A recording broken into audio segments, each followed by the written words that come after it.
आप देख रहे हैं दिल्ली न्यूज़ 7, सबके साथ सबकी बात।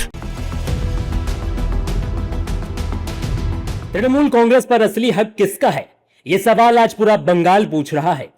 तृणमूल कांग्रेस पहले ही दो हिस्सों में बंट चुकी है। एक तरफ ममता बनर्जी है तो दूसरी तरफ बागी गुट के नेता ऋतव्रत बनर्जी। चुनाव आयोग ने दोनों गुटों को संगठन और विधायकों के समर्थन से जुड़े दस्तावेज जमा करने के लिए सोमवार शाम तक का समय दिया। ममता बनर्जी गुट की तरफ से कल्याण बनर्जी, महुआ मोइत्रा और सागरिका घोष चुनाव आयोग पहुंचे। वहीं ऋतव्रत बनर्जी ने भी अपने बहुमत का दावा आयोग के सामने रखा। अब चुनाव आयोग के सामने सबसे बड़ा सवाल यही है कि असली तृणमूल कांग्रेस किसके पास है और जोड़ा फूल चुनाव चिन्ह पर अधिकार किसका होगा। टीएमसी पर ममता और ऋतव्रत दोनों गुटों का दावा। जोड़ा फूल चुनाव चिन्ह पर कानूनी लड़ाई। दोनों गुटों ने ईसी को बहुमत के दस्तावेज सौंपे। ममता बनर्जी के लिए मुश्किल इसलिए भी बढ़ गई है क्योंकि चुनाव हारने के बाद विधानसभा से लेकर संसद तक उनकी पार्टी के आधे से ज्यादा सांसद और विधायक उनका साथ छोड़ चुके हैं। ऋतव्रत बनर्जी गुट का दावा है कि उनके साथ विधानसभा में 2/3 बहुमत यानी कि 58 विधायक हैं। उधर प्रदेश अध्यक्ष पद से चंद्रमा भट्टाचार्य के इस्तीफे और फिर ऋतव्रत बनर्जी के साथ उनकी बैठक ने सियासी गलियारों में हलचल और तेज कर दी है। ऋतव्रत बनर्जी ने कहा कि अब कोई भी इस प्राइवेट लिमिटेड कंपनी में नहीं रहना चाहता।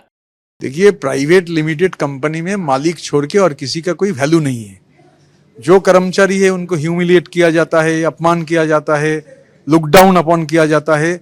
और चुनाव होने के बाद ये डिसइंटीग्रेटिंग प्राइवेट लिमिटेड कंपनी में हालत बहुत बुरी है।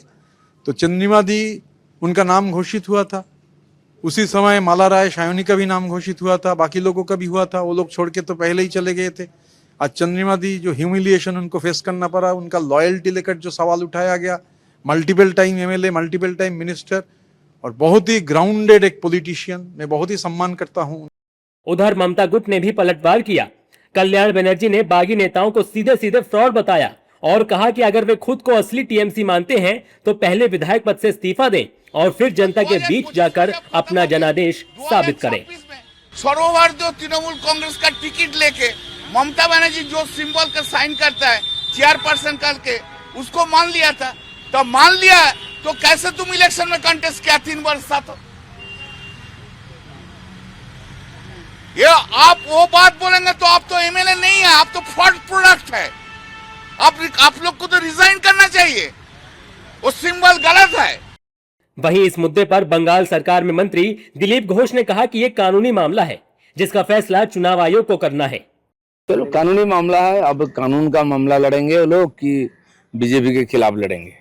हम चाह रहे हैं कि टीएमसी कुछ भी हो, एबीसीडी और विधानसभा में आके विरोधी का जिम्मेदारी निभाए। लोगों ने वो जिम्मेदारी दिया है और सोनार बांग्ला गढ़ने के लिए जो हम प्रयास करें उसमें सहयोग दें। इस पूरे विवाद में चुनाव आयोग आमतौर पर 2 बड़ी कसौटियों को देखता है। पहली, संगठन में किसके पास बहुमत है और दूसरी, विधायकों और सांसदों का समर्थन किसे हासिल है। अगर किसी एक गुट के पक्ष में स्पष्ट बहुमत नहीं मिलता है तो चुनाव आयोग चिन्ह फ्रीज करने का विकल्प भी अपना सकता है और दोनों गुटों को अलग अलग चुनाव चिन्ह पर चुनाव लड़ना पड़ सकता है। यानी फैसला सिर्फ पार्टी का नहीं, बंगाल की राजनीति की दिशा भी तय करेगा।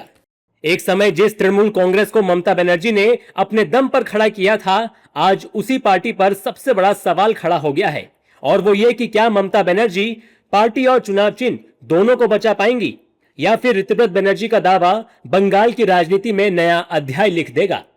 अब सबकी नजर चुनाव आयोग के फैसले पर है क्योंकि फैसला सिर्फ जोड़ा फूल का नहीं बल्कि बंगाल में असली तृणमूल कांग्रेस की पहचान का है। अधिक खबरों के लिए दिल्ली न्यूज़ 7 को सब्सक्राइब करें और बेल आइकन को प्रेस करना ना भूलें।